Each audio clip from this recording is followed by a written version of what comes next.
Hello, everyone. Welcome to our fifth session of CME Palooza Spring. Thank you to everyone for joining us today. This is sorry, I forgot to bring up my slides. Let me bring those up so you can see. There we go. This is our Extrapolations, ABCs and V, Approaches, Benefits, Cautions, and Validity.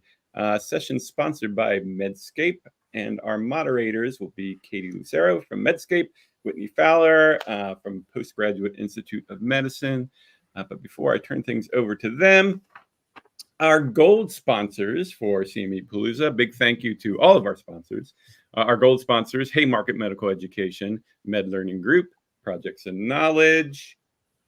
Our silver sponsors, Academic CME, Clinical Education Alliance, DKB Med, Daiichi Sankyo, Helio CME, Integrity CE, Medscape, Platform Q Health Education, and Talem Health. And our bronze sponsors, Answers in CME, XDev, Bonum Continuing Education, CMEology, Excalibur Medical Education, and Giblib. Global Education Group, Infograph Ed, Integritas Communications, Iridium Continuing Education, Leading Learning, MedIQ. Our last slide, Partners for Advancing Clinical Education, Paradigm, PrimeEd, Peerview Institute for Medical Education, Vindico Medical Education, and Right Medicine. As always, two ways that you can ask questions. You can use the Horizon CME text line. Big thank you to Horizon CME. 267-6660-CME. You can also use the YouTube chat function, which a lot of people are doing this time. I think this is maybe the most that people have been using that, which is cool. I'm glad people are doing that. You can just click on the little watch on YouTube thing on the lower left corner of your screen, go into YouTube, and you can use YouTube chat. I'll be monitoring all those and working with our panel.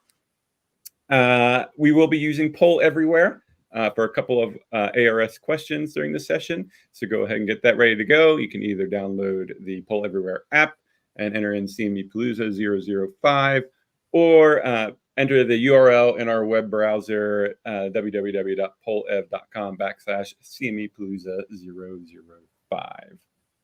And last thing from me, any opinions, discussions, and/or conclusions expressed are those of our panelists and do not represent an endorsement by or position of their employer, its parent company, or affiliates. And so with that, I think I will turn things over to Katie. Thanks, Derek. Hi, everyone. Welcome to our session, Extrapolations, ABCs and V, Approaches, Benefits, Cautions, and Validity.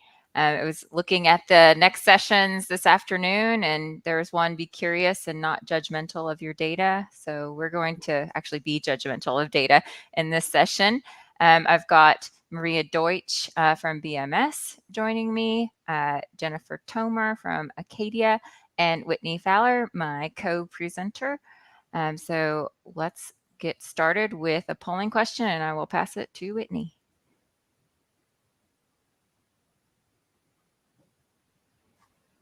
Whitney's on mute.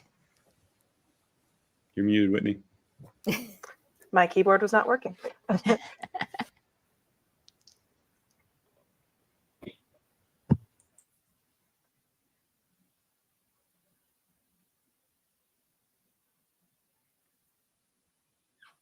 Okay, so we're looking like most are medical education providers, a few more trickling in as other.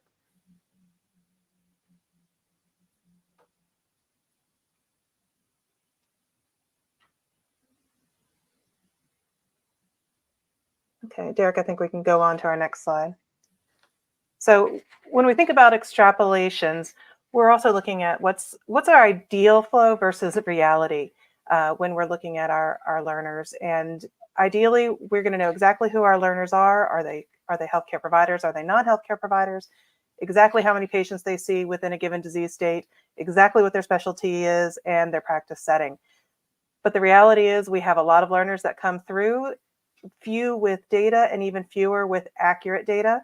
We all know we have learners who just click the first box instead of actually reading the question and thinking about it. And so we have to extrapolate and consider what's actually happening with our education. Okay, next slide. So a couple different types of extrapolations we're going to discuss today are specialty and profession, patient load, patient impact, and practice setting. Okay, and we have one more polling question. Which type of extrapolations do you use or see? And really the C is if you're maybe a supporter or in that other category, which ones do you see?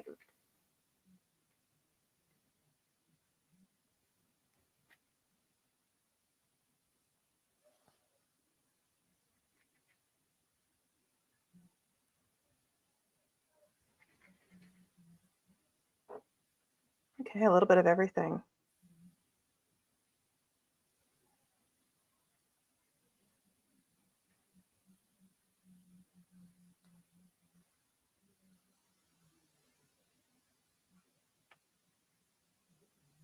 Okay, Katie, I'll turn it over to you.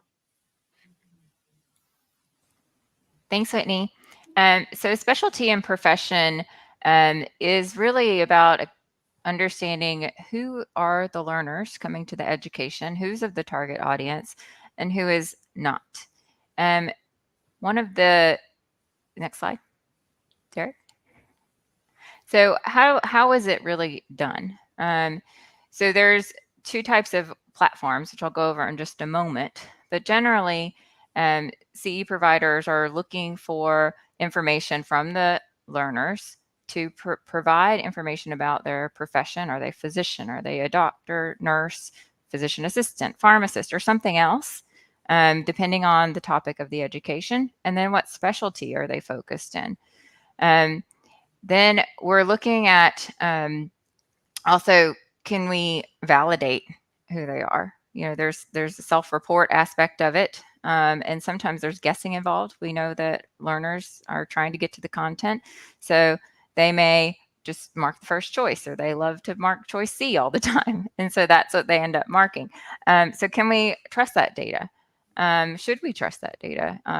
What can we do when we don't have another option? And then finally, when we have other methods like a verification of an NPI number attached to a license or a board certification, you know, there are also limitations there because you may be certified in a different areas. You may have a pharmacy, you may be a pharmacist, and you could be a nurse.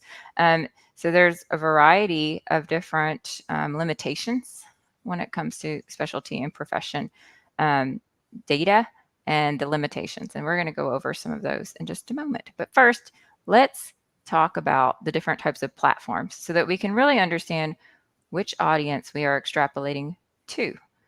The next slide has a lot of information on it. But first, we're going to hear from special guest who can't be here, who is in vacation in Morocco, Riaz Baxmusa, talk about with the two different types. authentication, what that is giving you is the ability to track the individual learner through the process, through the learning process.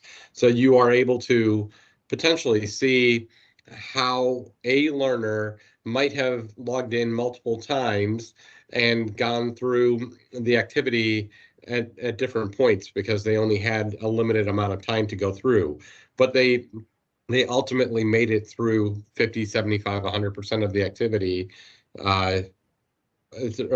in multiple attempts. The open website without authentication, for the most part, means that you have people logging into the activity, but you're not able to track them. And when you're not able to track a learner, then you can't really figure out if that one person went through 50, 75, 100% of the activity. You're just able to tell that how many of the people, how many attempts, how far they might have gone through the activity. But the same person could be accessing it multiple times, and you won't know that without the authentication. So Riaz is really talking about the difference between a website with authentication and one without. So an authenticated authentication process really starts with, do we as a website know who this visitor is? On our platform, we know by specialty profession, who someone is if we know them. Every day we have people come to the site. A proportion of them are anonymous, and so they're not really included in our number of learners because we can't track them through the content to say, okay, you proceeded past the front matter and actually consumed the content. And so that was one of the main takeaways that I got from Riaz's explanation, was that if you don't have authentication, you can't define that OSP definition of a learner. So you're relying on questions to tell you who those visitors, participants, viewers are. So then you're limited by how many people actually respond to those questions. So in that non-authentication environment, you are extrapolating to a set of visits to a website if we're talking about online content. On the authentication side, there are different levels where you could be extrapolating back. So if you know the audience in terms of specialty profession or an MPI number, and you can link it back to other things, then that's where you may start. But you could potentially use that information and extrapolate back to the anonymous group too, and count them as viewers or participants. So there are different levels of extrapolation that you can even do within a website with authentication. So it's just really taking you through that funnel of, if we're thinking about specialty and profession, you can extrapolate back to all traffic, even with an authentication system. And then you have to, if you're trying to get back to that larger number of traffic with a non-authentication based platform. Next slide. So what you're looking at here is a look at a crosswalk of learners with claims data and learners without claims data. And within that, we're able to validate who these HCPs are. So we have a nice look at, concrete data that's been validated, and then self-report data, self-report of my specialty or profession. On the left-hand side of the slide, this was a radiologist and PCP focused activity. And you can see that the self-report data in the blue was asked in the evaluation. So, you might have a pre set of questions, a post set of questions, and then you have the evaluation way at the end after you get your credit. So that sample size is much smaller. And it's really reflective of those who went all the way to that evaluation. And you can see that there's almost an underreporting of being a radiologist, because maybe radiologists are less likely to really go to the end and get to that evaluation. But when you look at the validated information of that known audience coming through as learners, 51% of the learners were radiologists. So there's a bias towards those who are completing the activities and going all the way through evaluation when we use self-report data. On the right hand of the slide, this is an oncology activity.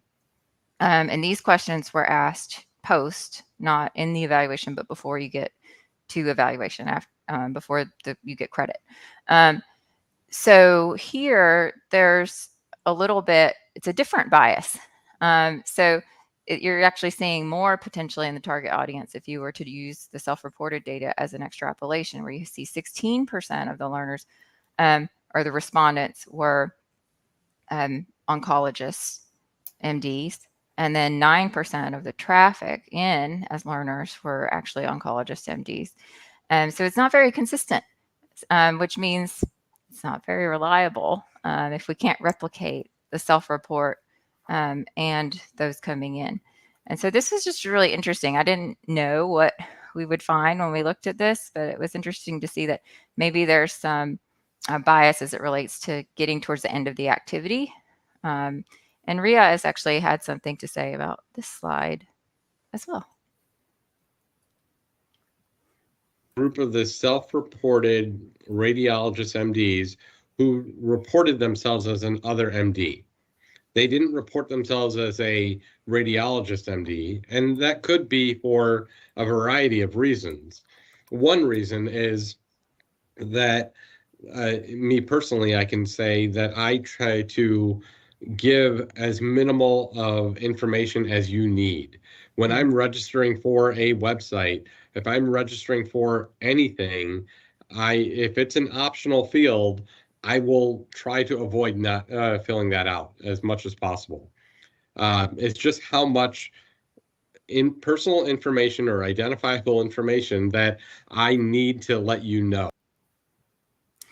So there, Riaz brought up a good point that I really wasn't even thinking of when I was putting this together, was that that component of not wanting to provide information as a learner, and so selecting the broadest thing possible. And so then that's also putting a limitation on self-report data, because that idea of not giving you accurate information, I think, to Whitney's point earlier. So these are just some realities of the situation when using self-report data. Next slide, please. So question for the panel. Maria, have you ever been told that portions of your reach or outcomes have been extrapolated? First off, I want to say thank you for inviting me to the panel. And B, I can never get away from Riaz. Even his voice is haunting me right now. No. Anyway, to answer your question, no. I've never been told that any of our outcomes have been extrapolated. And during our discussions getting ready for this panel, I told you, Katie, I wish that I would be told if something is not what it is, because it just gives me a better feeling about the outcomes, because I have to present these internally, and I don't want to be presenting something that's been extrapolated. Having definitions would be great. Allowing us to see how things are figured out would be great, but short answer is no. I have not ever been. I haven't been told that things were extrapolated. Do you, I guess, see, like on slides or reports, you see ends presented for some of the information that we talk about here, like specialty profession? Do you see ends presented with that, alongside that? A lot of times it's the general larger number and then percentages, and there are sometimes we ask for the end values for each percentage. So that doesn't seem to, that matches up. If it doesn't match up, we'll call the medical education provider and ask questions about why it doesn't match up. And at that point, they'll correct it, not ever telling us, oh, that's an extrapolation. They'll just correct it so the numbers match. Got it. And I think the poll actually showed that was one of the, I took a screenshot, 39% reported either receiving or using specialty profession extrapolations. So maybe we'll go through another slide about, what can we do? But transparency is definitely a theme of our session. Jen, what about you? You're on mute. Jen, you're on mute. Sorry about that. Yes, it's exactly the same as Maria. I've never been told there's been any data that's been extrapolated, and I've never realized that some of these outcomes were extrapolated. So yeah, I had no idea. Nothing's been communicated anyway. So yeah, it's not an overt thing that gets communicated, is what I'm hearing, but maybe it gets reported via ends. Whitney, on your side of the house, you've got, you kind of sit in a unique situation. How have you made it known that the extrapolation is happening? In my personal outcomes, I try to put a note at the bottom that says, especially like patient impact, that's typically the one that I extrapolate. It's rare that I would do specialty and profession, because I feel like I can't tell you that, that these other clinicians are that specialty or profession. I have seen different groups decide that, well, some of these random professions that might join when they're not part of a target audience would be called a primary care, maybe because they're just interested, or maybe they're a caregiver, and try to make some assertions about why, an oncologist joined a program that's very focused on you know, vaccines for something else. And others don't tell you at all. I've seen it both ways, but rarely do I see that anything has actually been labeled as extrapolated. Yeah, I would say it's rare that someone outright puts we extrapolated XYZ, but it's more of use of ends. Like putting ends on every value so that you could see how many respondents contributed to that metric that you're displaying. And so then that maybe the assumption is that if the ends are there, then you can tell when there's an extrapolation. I know some supporters require, very strongly an N on any value that you put a percent on, which does kind of make that more transparent. So back to our summary here for this one section. I think Riaz had one more comment, and then I think we only hear from him one more time, Maria, in this session. Who might have participated in a survey at the end, that doesn't mean that 20% of your entire learner audience is necessarily that profession either. Unfortunately, that's just not one where I would make an extrapolation. So Riaz says there that he would not make an extrapolation to the larger visitors to a program from questions asking about specialty and profession. So that he's asking for, outright just saying this is how many cardiologists, MDs came to the program, and only using the N that responded to the question. I imagine that might be harder to defend on the supporter side when you're funding these grants, and if you have a couple hundred, say. Brian McGowan. One of the most important skills our community can develop is hypervigilance for detecting logic leaps. Love it, Brian. Logic leaps. The ability to ask questions is a superpower in CME and CPD. Absolutely. Yep. Absolutely. Good comment. So, we just judged the data a lot, right? So let's look at what really, it's a reality of some situations, because not all platforms or distribution partners have known information on the traffic from to programs without the learner actually answering questions. That doesn't mean that the content's bad, fabulous content, right? But it's a limitation of a platform. So we need to be able to also drill down into an audience to, I was reading this one again to remind myself of what this was. I was like, oh, extrapolate to extrapolate. So we need to extrapolate the specialties and professions so that we can extrapolate how many patients the whole learner pool impacted. And that's kind of what that's getting at. Like, we're extrapolating how many answered one question to extrapolate for another question. And the limitations here are, they hit both sides of the coin. Both types of the website processes do have limitations. So the first is the respondents may be different than that full set of learners. And we saw that in the quantitative data I was showing earlier on. But then there's a situation where you have learners who are not just of one profession or one role in providing healthcare. So it may be dependent on the topic. So in an authentication platform type of experience, you typically have, you could have more than one role or licensure or role in that profile and that information that you have about the HCP. But how do you know which one to choose? How do you know which one to use? So there's a logic that goes along behind that, and you're limited really to one. So in the case of multiple degrees, there is a limitation there because you can't account necessarily for all of them that they represent. So at the end of the day, this session is about what can you do? Given what we've shown, what can you do? You can ask questions at pre rather than post. I know we're trying to limit the number of questions before the learners get to the meat of the content. But if it's something important to know about your audience, then ask it at pre rather than post to increase your representativeness. we heard from Riaz, just don't extrapolate to profession and specialty at all, especially if you're relying on the evaluation questions to get you there, because we know that group is just different than your average learner coming in and not going all the way to that point. And then at a minimum, to Maria and Jen's points, be transparent.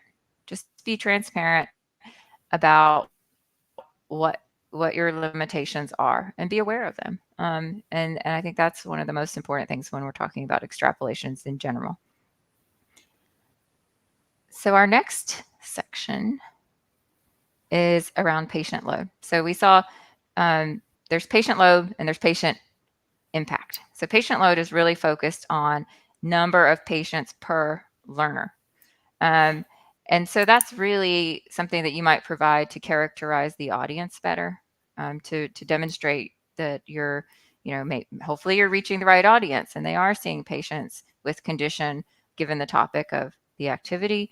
I'm sure there's always a subset of learners that don't see patients with that condition that you're educating on. And how do we account for that? So let's get to some data perhaps. In this slide, we are looking at 1,238 oncologists who had both self-report and claims data. So I was curious, when we give a range of options in a self-report question, what do the claims show? Are they accurate? Is the self-report accurate? And I was really surprised to see that generally you see those the ranges there on the y-axis. So they could say less than 5, 6 to 10, 11 to 15, 16 to 20, or 21 to 25. The averages are in the green based on claims data. And so this is average number of patients with early breast cancer. It's okay. It's acceptable. Where we really didn't do a good job was that our top end of the range was bad. You see 48 is the average. And that's not even part of the 21 to 25 range. So that we didn't go high enough. But generally the numbers were pretty comparable. Now I did show this to Riaz. We don't hear from him on it, but he said, "That's really interesting, Katie. I want to see that for PCPs." So I did an example on the next slide for PCPs and uncontrolled type 2 diabetes. So Derek, could you go to the next one, please? Oh, back.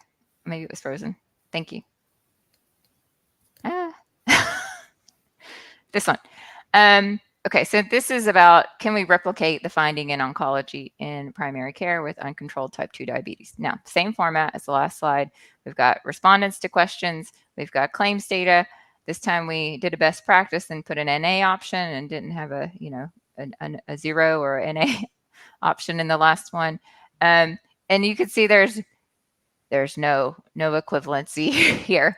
You've got people who report 1 to 5 and they have 0. Report 6 to 10 and they have 1. 16 to 20, they have 1. It's all over the place. So it's just not related.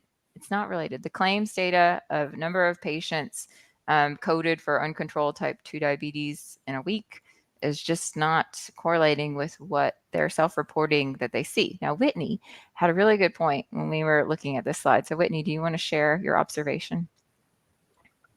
I'm trying to remember what that observation was from last week. I remember it because it stuck with me if you need me to remind you. Yeah, what were we talking about? Because I have a lot of thoughts on it. It's because you were saying that, primary care, they know their patients and they may know that they have uncontrolled type 2 diabetes and they see them, but they're not coding for it because they're not even discussing it at all at that visit. Right. So that it could be a diabetic patient who goes in for something completely different. They go in for a sinus infection or maybe a sprained ankle.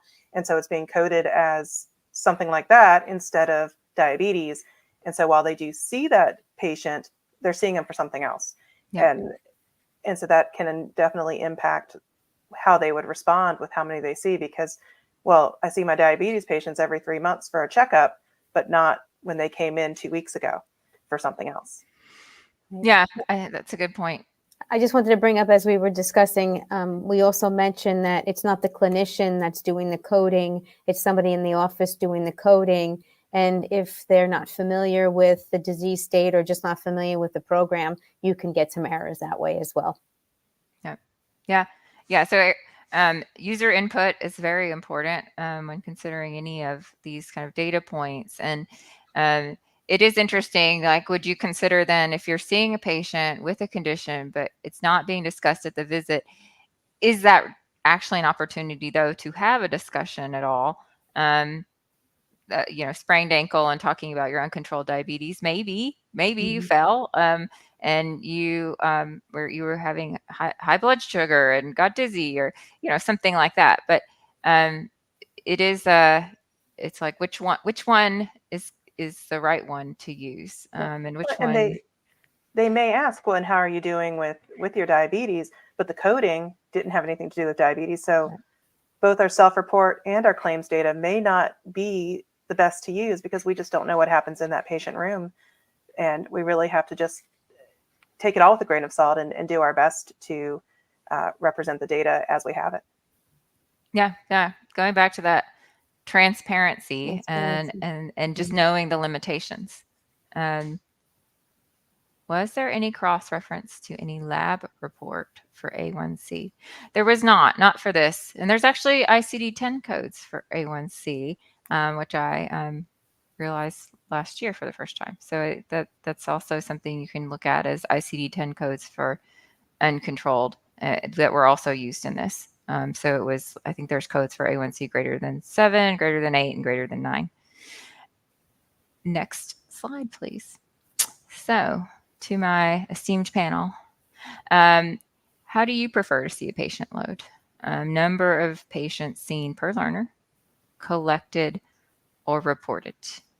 Jen, we'll start with you. I think I prefer the collected method. It seems, like we were just going over, a lot of these self-report answers could not be very reliable, depending on, they took the time to actually fill out each section, or they're rushing through it. So I think collected would be what I'd be looking for. In your area, you're focused a lot of the time in rare disease. So you're looking for patients who actually have a diagnosis with a rare disease, and the HCP is aware of it. Like, yes. Yeah. Maria? Yeah, I don't really care how it's collected. I want it to be accurate. And many times, as we were talking before, that the ranges could be too big. Sometimes there is none, because there are some clinicians that don't see patients. I think it depends on the question, and I think that will get us the detail that we're looking for. Sometimes I get reports that would be just ridiculous, 12,000 patients seen per learner. In what period of time? So it's another thing that's not included in the report. What's the period of time?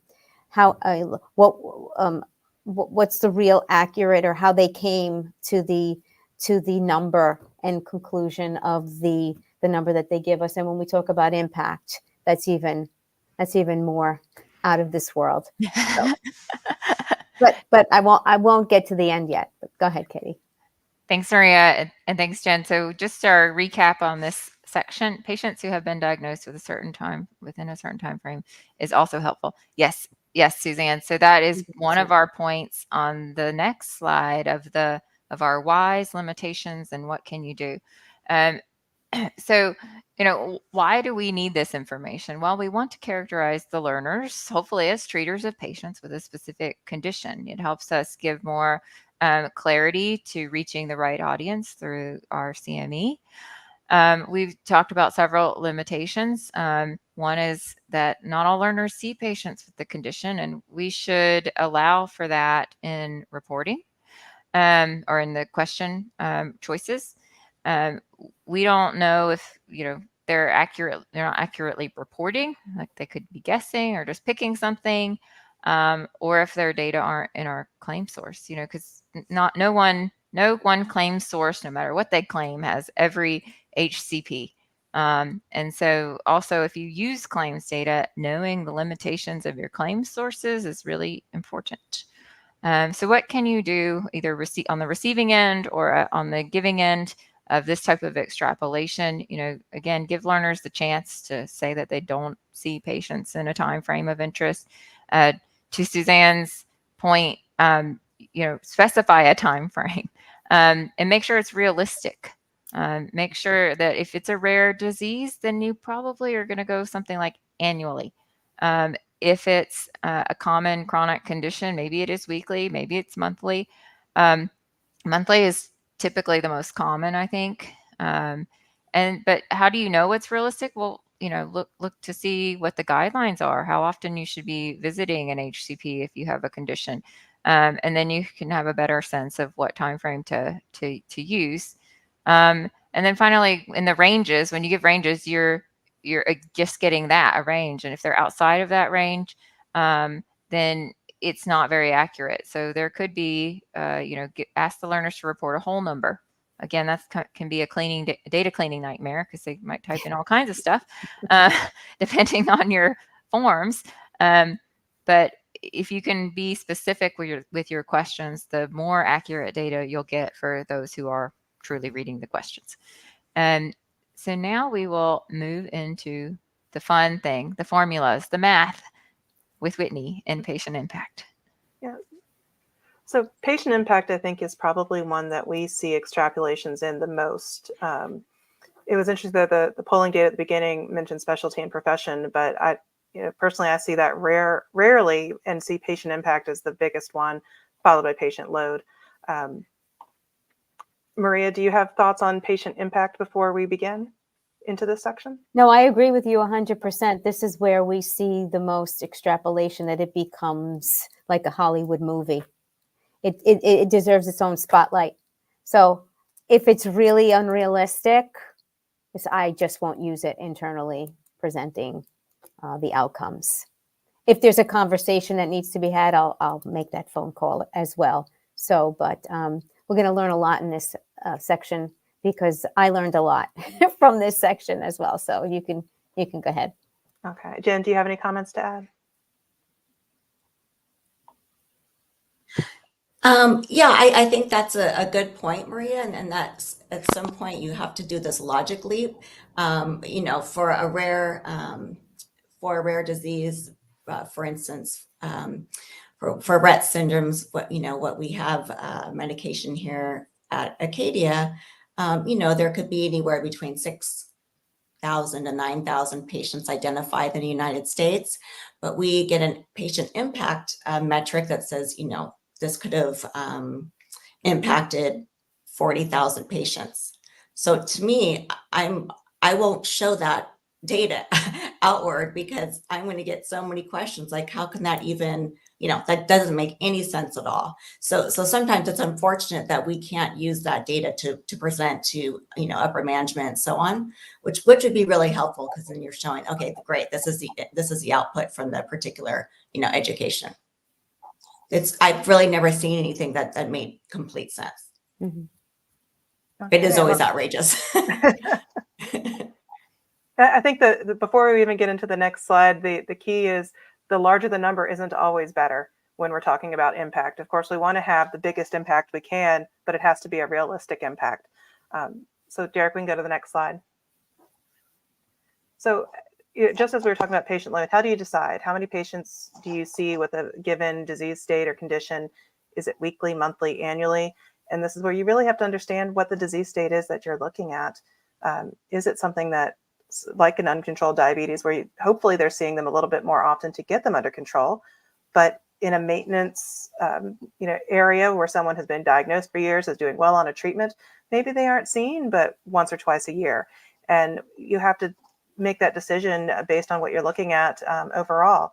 And then are you looking at all of your learners or just your target audience? And that can definitely change those numbers as well, because if you had a very small number of your learners part of your target audience and then a whole lot that aren't, just multiplying out your numbers to your entire audience can make it completely unrealistic. And I've done the calculations for both where both of them seem unrealistic and over based on the formulas used. And so then you're like, well, what do you do then? How do you reduce it to make it, but still based on your numbers? And sometimes it is a math game of what makes sense, what's actually real. And especially if you don't have access to claims data, it's fantastic if you do to be able to better gauge that. But I know for sure, a lot of the providers that I work with don't have that access. And even if they did, some of them don't even know how to use it. So that's, I think, an area that we're not as well versed in across medical education providers. But it would be wonderful if we could use it more. Okay, next slide. So when we're looking at the formulas, and what's your unique number of specialty and professions? How many patients are they treating? So you're looking at those things. And then the different formulas that are typically used, sometimes it's just total number of learners times the average or middle area of each of those patients seen. If you say 1 to 5, 6 to 10 patients per week, and you're multiplying it out, some will drill down and say, okay, I'm just going to do it for the specialty and profession within the target area, and then maybe also report with what it might be with total learners. I usually don't see both being reported. It's usually just one patient impact number. And then there's also just, you have to consider the known patients. But another one that we see sometimes is did they say they were going to make a change in their practice? So what is that? Do you take it? And this one it can be a very tricky one, because as we discussed as we were building these slides, if you say, okay, I'm going to take my target audience learners that say the average number of patients per week, but I'm only going to report the ones that said I'm going to make a change. Well, making a change in practice or not making a change in practice doesn't necessarily mean you don't impact your patient. Maybe you decided not to make a change and you should have, but you're still impacting your patient just negatively and not positively. So there's a very difficult to decide how to actually do this without having another caveat on top of it. So what is a realistic impact? And so we look at two different examples. I think, Katie, yours is first on the next slide. Yeah, so going back to breast cancer, what we've done here is we have our number of learners, and again, this is unique to one type of, physician specialty, oncologist. So it's a little more homogeneous. And then we have the average number of patients with early breast cancer from claims data, and number one. Number two is taking the midpoint of a range, like Whitney was saying, the 1 to 5, 6 to 10. The third one is taking the low end of the range. So if it's 5 to 10, taking the 5. And then fourth one is taking the high end of the range. So you can see, if applied to all the oncologist learners at 2285, what that number is monthly. The total number of claims that the actual number that had claims data, the 1,388 that had claims data, they were responsible for 23,318 patients monthly. So you could go with that as well. There's lots of options here. So you could say that of the 2285, 1,300 had claims and for breast cancer in our source, and that represented 23,000 patients monthly. That's like source of truth, right? And then if we extrapolate to all oncologists, then that would be, say, 38,388. Now, when you use the ranges, it's not so bad. They're pretty similar, because we know that the claims data was similar to the self-report data. But then a practice that we see in the field is that you extrapolate it to all the learners in target audience, not target audience, or sometimes you have a mixture of specialties in a target audience, or you have a mixture of professions. Maybe it's oncology learners, and it's NPs, PAs, nurses, physicians. So then that gets you to, say, 168,000 patients. Now, while in our claims source, I think it's like 900,000 patients with early breast cancer, that's maybe believable, but there's only, say, 12,000 oncologists that see patients with breast cancer. So 10,000, we got 10,000 of them in our program. That's a little bit, that doesn't seem right. So again, it's thinking about all the numbers that are at play here, given the population, and what you have in your learner pool, who responded, and creating a story that is as close to accurate as possible, and being transparent when you make those extrapolations. So Katie, I have a comment. So this by far would be the most accurate because you're linking the behavior through the claims data to the number of patients. And that's great. But if that's sent to me, I would want to see that breakdown and how you got to that, Yeah, the that formula. number. So I would have a good understanding of it. So when I'm presenting that or speaking to my matrix team about it, I would know where that number is from.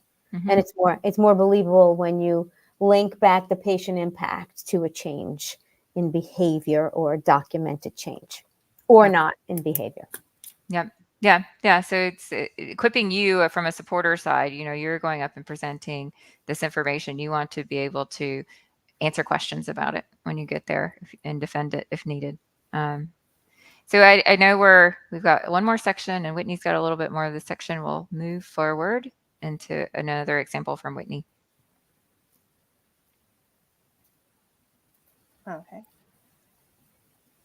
Okay, so we'll go a little faster through this one because it's similar in the sense of, which one do you believe? But we're also talking about diabetes in this one, where there's well over 1 million people in the United States with diabetes, and so 107,000 if we're looking at an extrapolation to the full 8,200 learners. Based off of the claims average, that could be realistic based on your patient population, but is it realistic based on 8,200 learners when only 60% were your target audience? And then you only have 1,500 that actually answered the question. So that's where, yes, that number could be believable, but it's not necessarily realistic based on your learner audience. And so this is a one that you could potentially struggle with because the number may be believable, but 51,000 is also very believable if you're looking at the average from that mid-range. If you would extrapolate from that in that mid-range to all 8,200, it ends up with 282,000 potential patients impacted. And this is one where this example really just shows how messy this can get and how difficult it is to actually make a decision of what you're going to show.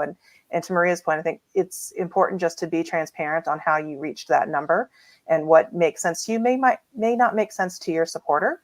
But if you can show your math, that certainly helps. And to even be able to go back and say, well, our lower point was the 14,000 versus 51,000, and that it might be more believable depending on your topic and exactly how many learners you have that responded to your questions. So Whitney, how about going, since we heard from Maria and Jen on this topic and kind of what they've seen and prefer, do we want to move to the summary? Yeah, let's go ahead and just go to the summary. Okay, so yeah, so quickly, I think it's providers. This provides another data point to estimate the impact on the education. There are limitations with, is it too large? Is it too small? What was your target audience in relationship to your learners? But what you can do, contextualize the number of patients and the total geography you're serving. Maybe you had a focus on U.S. physicians, but you had a lot of ex-U.S. that responded. And how do you deal with those when you're looking at this patient impacted, especially if you do use claims data and you can't include those who don't have claims in whatever system you're looking at that data for. You also have to pick realistic ranges and include a 0 or I'm no longer in practice. I don't see patients with this disease state, because then you're going to force someone to choose that they see 1 to 5 when they don't see any at all. So you have to make sure you're writing your questions to be realistic, in addition to actually doing your math to be realistic. And if you report as a range, if you're collecting as a range, would be even better to say, here's the question we asked, 1 to 5, 6 to 10, onward. Report the range rather than a single number. Mm-hmm. Yeah, so then you have the low and the high end of how Mm-hmm. many you think you impacted. Yeah. So our next...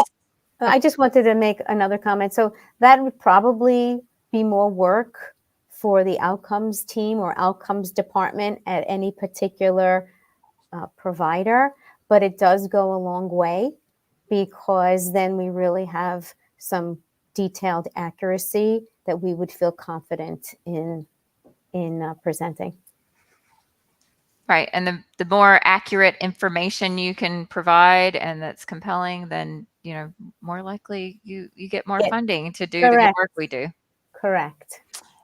Primer for outcome specialists and supporters.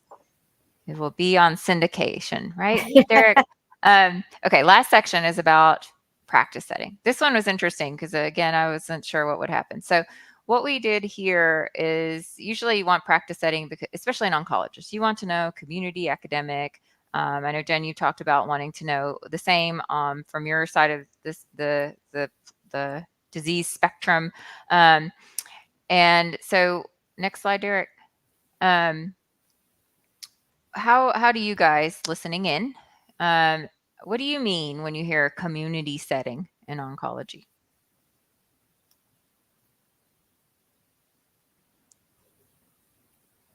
Did everybody go home? Well, Yeah, I think no, everybody's that confused the way we are Brian, because you can answer it in so many ways. Brian is still here, so we can give enough options. Oh, there we go. There's his answer. Something else could be the Oh. any of the above.